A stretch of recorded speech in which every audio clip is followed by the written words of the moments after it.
እዚህ ዓለም ላይ ራሱ ማጥፋት ከሚፈልግ ሰው በላይ ጀግና የለም። ራሳችሁ ለማጥፋት መንገድ እየፈለጋችሁ ከሆነ ከእናንተ በላይ ቆራጥና ጀግና የለም። ትልቁና ከባዱ ነገር መጋፈጥ ጀምራችኋል ማለት ነው። አንድ ቀን አስታውሳለሁ ራሴን ማጥፋት ፈልጌ መንገዶች ሳፈላልግ የትኛው ይሻለኛል? ኦኬ አሁን ብቻዬን ሩሜ ውስጥ መፈለግ ጀመርኩኝ። የትኛው ይሻለኛል? የትኛው ነው የቀለለው ራሴን ለማጥፋት? አያችሁ፣ የዛን ጊዜ ነው እግዚአብሔር የተገለጠልኝ። አዶናይ ያለኝ አንተ ማጥፋት የፈለከው ህይወትህን ሳይሆን የድሮ ማንነትህ ነው። የድሮ ማንነትህ ነው አንተን ያስተቃየ ያ ሰው አስደሳችነትህ ነው። ኖ ማለት እየፈለክ እሺ ማለትህ ነው።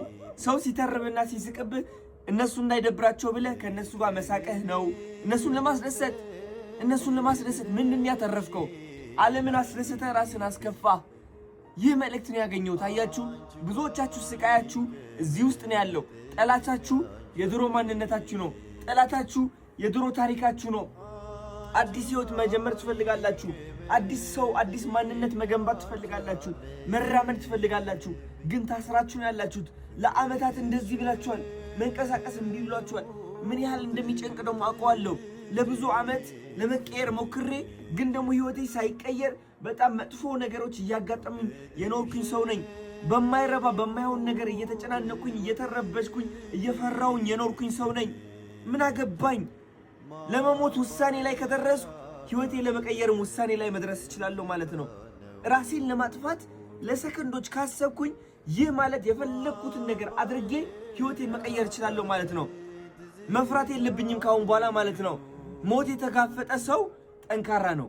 ሞት የተጋፈጠ ሰው ጀግና ነው። ልንገራችሁ፣ ራስን ለማጥፋት የሚፈልጉ ሰዎች ሞት ፈጣው ያዩት ሰዎች ናቸው። ልንገራችሁ፣ እነዚህ ሰዎች ደግሞ ህይወታቸው በቅጽበት መቀየር ይችላሉ። አያችሁ፣ ህይወታችሁ ማስተካከል ትችላላችሁ እናንተ። ነገር ግን የነገራችሁት ነገር አለ፣ ለራሳችሁ የተነገራችሁ ታሪክ አለ። አንተ አያልፍልህም፣ አንተ ደሃ ነህ፣ አንተ ቆንጆ አይደለህም፣ ከሰው በታች ነህ፣ አላማረብህም፣ ምን ታሪክ ሁሉ ተነግራችኋል። የማያስፈልጋችሁ የማይጠቅማችሁ እምነት ተሸክማችሁ የምትዞሩ ሰዎች ናችሁ። እኔ ራሴ የማይጠቅመኝ እምነት ተሸክሜ ኖርኩኝ ሰው ነኝ። ተሸናፊ መሆኔን ራሴን እየነገርኩ ያደግኩ ሰው ነኝ። ይነው ልንገራችሁ፣ ሲሪየስሊ ለፍቅር ጠይቄ እምቢ ተብዬ ተስቀውብኝ ያደግኩኝ ሰው ነኝ። ፍቅር አይገባኝም ብዬ ያመንኩኝ ሰው ነበርኩኝ። ማሸነፍ አይገባኝም ብዬ ያመንኩኝ ሰው ነበርኩኝ። ግን እነዚህ ሁሉ የውሸት እምነቶች ራሴን ማጥፋት ስፈልግ ነቃውባቸው። ለካስ አዶናይን አይደለም ማጥፋት የፈለኩት።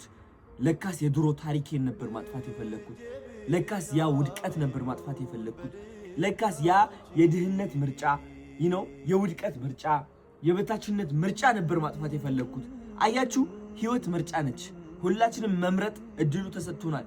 ግን የምንመርጠው ነገር እኛን የሚጎዳን ነገር ነው። የሚጠቅመን ሳይሆን የሚጎዳን ነገር። ልብ ብላችሁ ስሙኝ። ስለዚህ ራሳችሁ ማጥፋት ከፈለጋችሁ ህይወታችሁ ሳይሆን የድሮ ማንነታችሁ አጥፉ።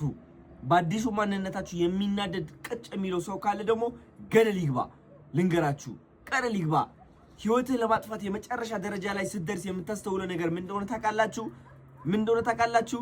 ከእናንተና ከእግዚአብሔር ውጪ ካጠገባችሁ ማንም የለም። ቤተሰባችሁ፣ ጓደኞቻችሁ፣ እነዛ የምትፈሯቸው ሰዎች፣ ይሰድቡኛል ይተርቡኛል ብላችሁ የምትፈሯቸው ሰዎች የሉም፣ ይጠፋሉ። ቅጽበት ጥፍት። ማን ነው የሚቀረው? እናንተና እግዚአብሔር ናችሁ። ያ እግዚአብሔር አይረሳችሁም፣ አይተዋችሁም። ሰው ግን ምንም ቢወዳችሁ የመጨረሻ ቀናችሁ ላይ ከጎናችሁ አይሆንም። ያ ሰው ስለራሱ ለካስ እየኖረ ነው። ያ ሰውም ልክ እንደናንተ ተጨናንቆ ነው ያለው። ለምን አባታችሁ ነው ያ ሰውን የምትፈሩት? እግዚአብሔርን ፍሩ። ቢካዝ መጨረሻ ላይ ከናንተ ጋር የሚሆነው እግዚአብሔር ነው። እግዚአብሔር ይዛችሁ ደግሞ ብቸኝነት የሚባል ነገር የለም። እኔ እግዚአብሔር ከጎኔ ሳረገው ነው ብቸኝነትን መፍራት ያቆምኩት። እግዚአብሔር ከጎኔ ሳረገው ነው ቀጥ ብዬ ቆሜ አዶናይ ጀግና ነው ማለት የጀመርኩት። ማንም ሰው አዶናይ ጀግና ነው ከማለቱ በፊት ከእግዚአብሔር ጋር ሆኜ አዶናይ ጀግና ነው ብያለሁ። ልንገራችሁ፣ ሰው የእናንተ መስታወት ነው። ሰው እምነታችሁ ነው የሚያንጸባርቅላችሁ። ግን ደግሞ እምነታችሁ ከማንጸባረቁ በፊት ይፈትናችኋል። አንዳንዱ ያማችኋል፣ አንዳንዱ ይተርባችኋል፣ አንዳንዱ ይወቅሳችኋል፣ ያወዳድቃችኋል፣ ስህተት እንደሆናችሁ ይመክራችኋል፣ በፍቅር አድርጎ መርዝ ያቀብላችኋል። ስንት መከራ ታልፋላችሁ። ስኬት እንግዲህ እንቁ የሆነበት ጣፋጭ የሆነበት ምክንያት ለዚህ ነው። ይህ ሁሉ ነገር መሻገር አለባችሁ። ወዳችኋለሁ። ስኬት ማለት ዓለማዊ ሳይሆን መንፈሳዊ ነው። መንፈሳችሁ ላይ ካሸነፋችሁ ይህ ዓለም ማሸነፍ ቀላል ነው። የታባችሁ ወዳችኋለሁ። 4 ያ